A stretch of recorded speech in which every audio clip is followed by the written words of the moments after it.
তো গাইস, তালহা ভাই কেন আমাদের ছেড়ে চলে গেল তার একটি ভিডিও ফুটেজ আমরা নিয়ে চলে এসেছি।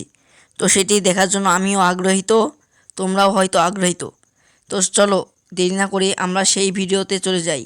আচ্ছা, গেমের যদি হ্যাকার না পড়ে তাহলে আমি আবার গেমে ব্যাক করবো।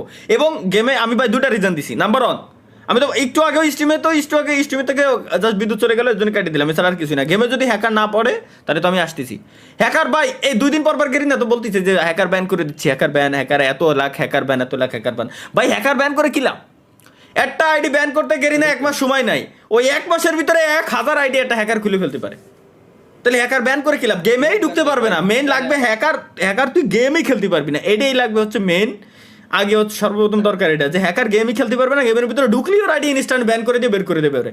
এই সিস্টেমটা আগে দরকার। এর পরবর্তীতে দরকার হচ্ছে গেমের ভিতরে গান স্কিন আছে, গানের অ্যাবিলিটি কেন থাকবে ভাই? জোর করে আমার গান স্কিন কেন নিয়ে লাগবে? গানের অ্যাবিলিটি কেন থাকবে? গান স্কিন থাক, গান স্কিন আমি নিয়ে নিচ্ছি, আমার মন চাচ্ছে আমি গান স্কিন নিচ্ছি, মন চাচ্ছে আমি গাড়ির স্কিন নিচ্ছি, কিন্তু গানের অ্যাবিলিটি কেন থাকবে? ভাই পটুয়াখালী থেকে থ্যাংক ইউ। তো গাইস, তালহা ভাই যে কথাগুলো বললো সেই কথাগুলো কিন্তু বলার মতো নাই। তো তোমরা কি চাও না যে তোমাদের তালহা ভাই আবার গেমে ব্যাক করুক?